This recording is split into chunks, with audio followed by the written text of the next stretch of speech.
Every single day, you talk to your devices. You say, "Hey Siri, Alexa," or "transcribe this meeting," and within milliseconds, your exact spoken words appear as text on your screen.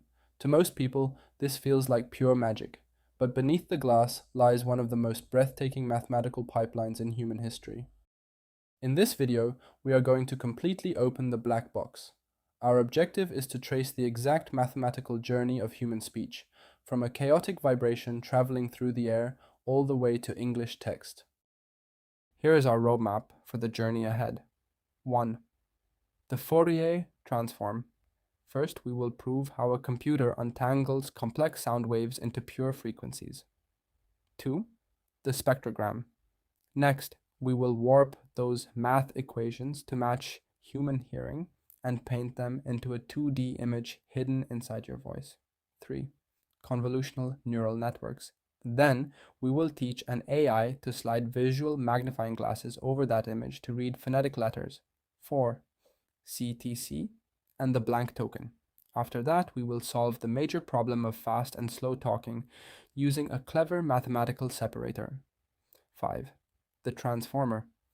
Next, we will upgrade to modern architectures like OpenAI's Whisper to resolve word ambiguity using global sentence context. And finally, we will test the absolute mathematical limits of sound by asking, can you hear the shape of a drum? No hand waving, no hidden magic, just gorgeous mathematics. Let's begin. It all begins the moment you speak. A microphone samples the air at a very high frequency, capturing a messy, one-dimensional pressure wave. To make sense of this, a computer must separate the overlapping frequencies hidden inside that chaos. The profound mathematics behind this is the Fourier transform. Imagine taking that messy sound wave and winding it around a circle. As you change the frequency of your winding, the geometric shape morphs. When your winding speed perfectly matches a frequency naturally hidden inside the sound, the shape's center of mass violently drifts away from the origin, creating a resonance spike. This visual trick is the core intuition behind the Fourier transform. But here's the problem. The standard Fourier transform looks at the entire audio clip all at once. It tells us exactly what frequencies were spoken, but it completely destroys any information about when they were spoken. To understand speech, the computer needs to know the exact sequence of sounds. To fix this, we use the short-time Fourier transform. Instead of analyzing the whole audio file, we chop the audio into tiny windows and analyze them one by one. But if you just harshly chop a sound wave, the sudden sharp cuts at the edges create artificial high-frequency noise, a glitch known as spectral leakage. To prevent this, we multiply each slice by a mathematical curve called a Hamming window. This gently fades the edges of the sound slice to zero, smoothing it out so no fake frequencies are created. Now, for every tiny window of time, we calculate its frequencies. If we think of time moving left to right and frequencies going from bottom to top, we can take the frequency data for each tiny window and stack them vertically side by side like columns. By stacking these columns over time, we have successfully transformed a 1D sound wave into a 2D matrix of numbers. But this reveals a fundamental limit. If you make the time window shorter to pinpoint exactly when a sound happened, the wave becomes too short to accurately measure its pitch. Make the window longer to measure the pitch, and you blur out the timing. This inescapable trade-off is identical to Heisenberg's uncertainty principle in quantum mechanics.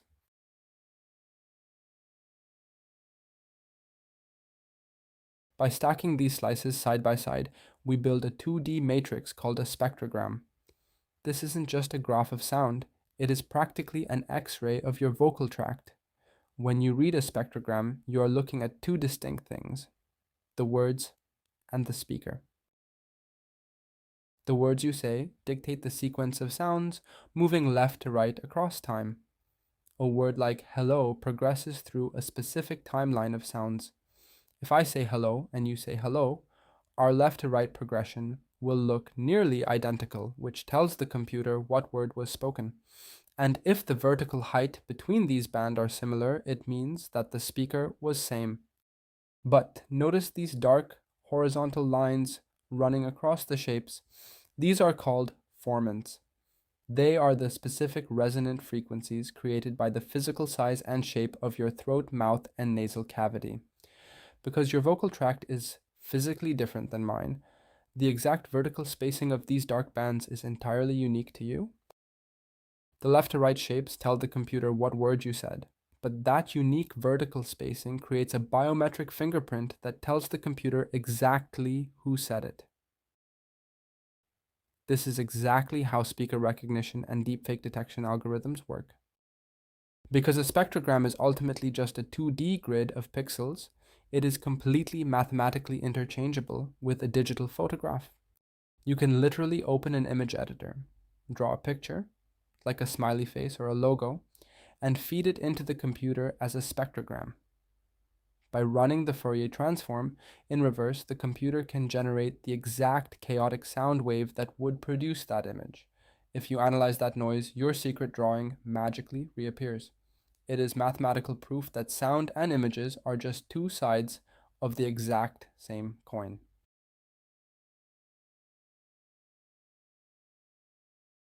Imagine you are recording your voice, but there is a harsh, high-pitched ringing in the background. In the raw, 1D audio wave, your speech and the ringing are hopelessly tangled together in a mixture we call Y. If we apply a basic Fourier transform to look at the frequency domain, fixing this is easy. The ringing is just a spike in the high frequencies. We can apply a simple low-pass filter, a basic audio tool that chops off all the high frequencies, and the noise is gone. But real-world noise isn't that simple. What if a dog barks and then a siren wails a second later? A blunt, high-pass filter would fail. If you try to chop off the low frequencies to kill the bark, you might accidentally erase the low-pitch consonants of your own voice. This is exactly why we slice the audio into tiny windows and apply the Fourier transform to each one, creating our 2D spectrogram. Now, we have a representation of the audio in both time and frequency. But how do we know which frequencies contain noise at each moment? To solve this, we use a neural network trained on audio with artificially added noise. It learns to distinguish noise from the original signal and reconstructs the clean audio. When deployed, the AI analyzes the noisy spectrogram and generates a soft mask. Using a sigmoid function, it assigns every pixel a value between 0 and 1. Since each pixel represents the amplitude of a specific frequency at a specific moment, the mask acts as a precise filter. Pixels identified as noise are pushed toward 0, while those belonging to your voice remain close to 1. We apply this mask M using a Hadamard product, multiplying the noisy spectrogram pixel by pixel. The noise gets mathematically multiplied by 0 and vanishes. We calculate this mask using a convolutional neural network, or CNN.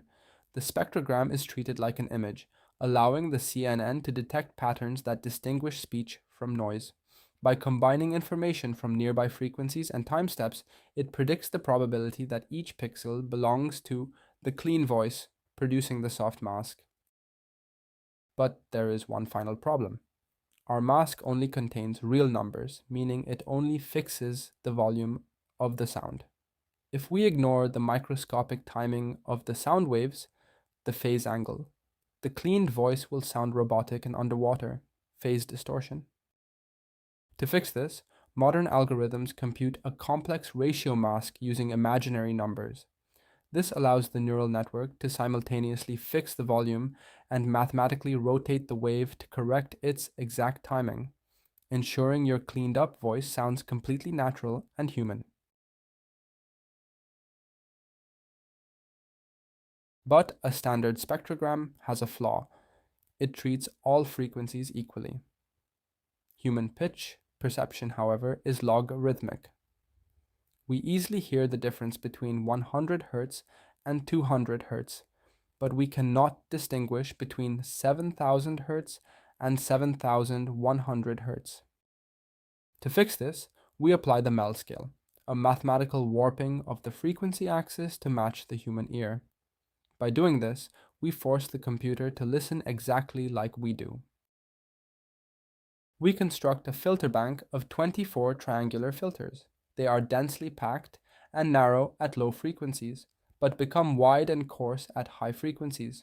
Through matrix multiplication, we compress the high-resolution spectrogram into a smaller log-mel spectrogram. This throws away useless high-frequency data, creating the hyper-efficient gold standard feature representation for almost all audio AI today. Because the spectrogram is so large, processing it directly is computationally expensive. So before feeding it into the neural network, we compress it into a much smaller representation using the log-mel scale, while preserving the most important information. To see how this all comes together, let's trace a tiny slice of audio from start to finish. We take a raw audio window and apply the Fourier transform, breaking it down into linear frequency bins, from low pitch to high pitch. Next, we multiply those frequency bins by our Mel Filterbank matrix. Notice what happens. Because human ears care much more about pitch changes in low frequencies, the filters group and compress the raw bins into smaller, human-aligned Mel bands. Finally, we take the logarithm of those values to mimic how human hearing processes loudness.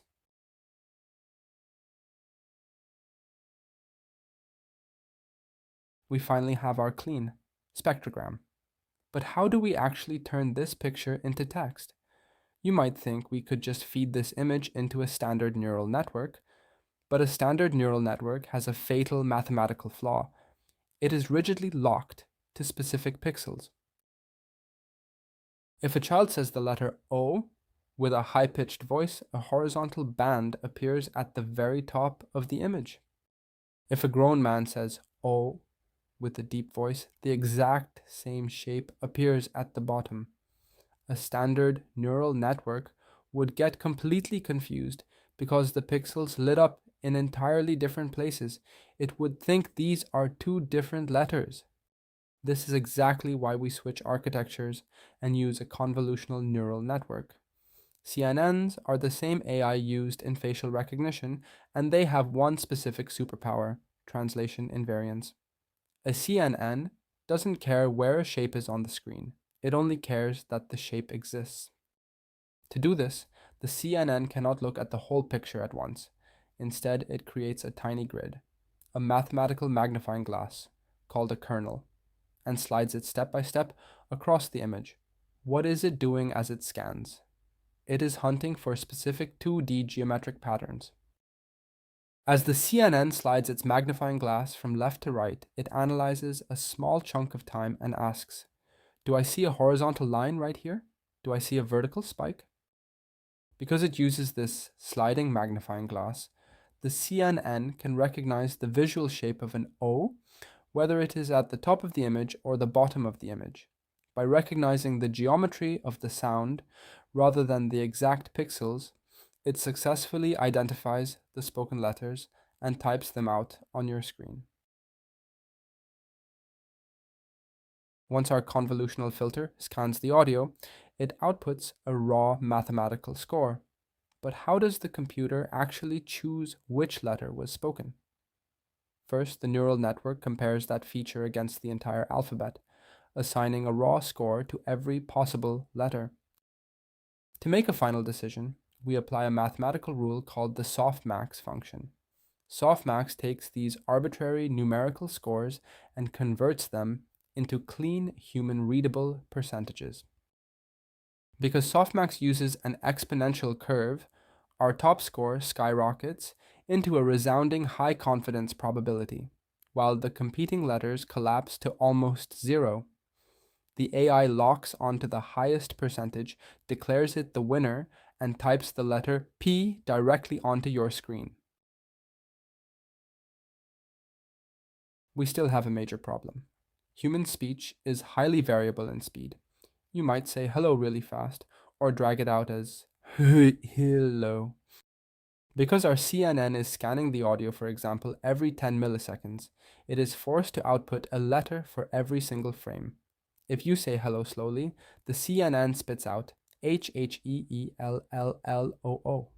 If we use a naive rule to clean this up, like simply collapsing all identical touching letters, we get HELO. We accidentally crushed the double L. The AI has no way of knowing if you are just holding the L sound for a long time or if the word is actually spelled with two L's. To solve this, CTC introduces a brilliant mathematical trick, the blank token, epsilon. The blank token acts as a physical wall.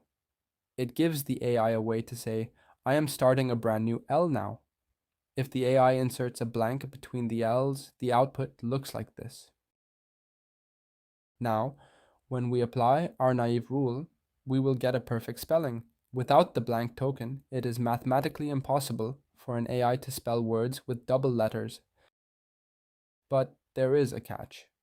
The CNN doesn't just output one letter per frame, it outputs a percentage probability for all 26 alphabet and the blank for every single millisecond. For just 1 second of audio, there are 27 to the power of 100 possible paths you could take through those probabilities. That is more paths than there are atoms in the universe. To find out if the final word is hello, the computer has to add up the probabilities of all millions of valid paths that collapse into hello. If it checked them one by brute force, the computer would crash. This is where dynamic programming saves the day. Dynamic programming doesn't guess blindly. It builds a smart grid, adding up the overlapping probabilities column by column in real time. But what if the DP accidentally puts the blank on the outside of the L's, making HELO? It won't. Because during training, the CNN mathematically learns to output a massive 99% probability spike for the blank token exactly in the middle of the double L sound. When the dynamic programming grid does its final math, it sees that the paths spelling HELLO captured that massive spike, giving it a gigantic total score. The path spelling HELO missed it, giving them a tiny score.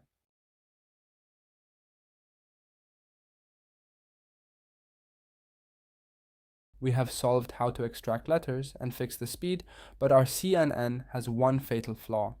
It only uses a sliding local window. It can only see a few milliseconds of audio at a time. Because of this, it suffers from severe phonetic ambiguity. Acoustically, the phrase ice cream and I scream sound mathematically identical. If the AI is only looking at a local 1-second window, it is impossible for it to know which one you actually said. The only way to know the correct spelling is by looking at the context of the entire sentence. To solve this, modern state-of-the-art systems like OpenAI's Whisper abandon the sliding window entirely.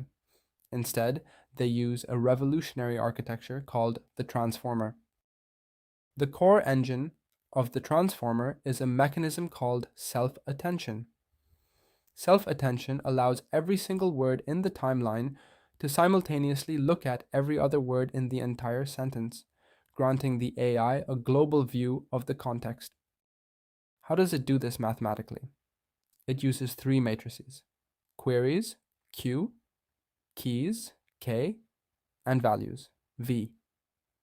Think of it like a search engine. The word scream acts as a query, mathematically asking the rest of the sentence, does anything else here relate to me? Further down the sentence, the word scared acts as a key.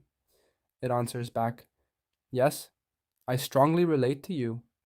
By computing the dot product between the query and the key, the network calculates exactly how strongly the words connect. Because scream and scared have a massive connection score, the transformer instantly overrides the acoustic guess. It uses the global context to correct ice cream into I scream. With the transformer applying perfect context, the transcription is finally complete. But how do we grade the AI's success? We use the gold standard benchmark, word error rate, WER. WER compares the AI's output to a perfect human transcript by counting the mistakes. There are 3 types of mistake substitutions, deletions, insertions. We add these errors up and divide by the total number of words. A WER of 0% means flawless human-level transcription. To wrap up our journey, let's test the absolute limits of the Fourier transform with a famous mathematical riddle. We have 2 differently shaped drums. Drum A, shaped like a symmetric crest, and drum B, shaped like a swept wing. Common sense tells us that because their physical geometry is completely different, striking them must produce different sound waves. Let's put that intuition to the test. If we record both drums and feed their audio into our Fourier transform, look at what happens. The resulting frequency spectrums are 100% identical. Every resonant peak aligns perfectly. To a human ear, a microphone, or even our advanced speech AI, these 2 differently shaped drums sound completely indistinguishable. How is this physically possible? The secret lies in their underlying geometry. Notice how drum A is secretly built from 7 distinct right-angled triangles. Watch what happens when we slice it apart. We can rearrange those exact same 7 puzzle pieces to form drum B. Because the angles and reflection borders are mathematically conserved during this rearrangement, acoustic sound waves bounce across both shapes at the exact same frequencies. This reveals a profound mathematical truth. While the Fourier transform is humanity's ultimate tool for decoding speech, audio, and biometrics, nature still holds geometric secrets that frequency alone cannot reveal.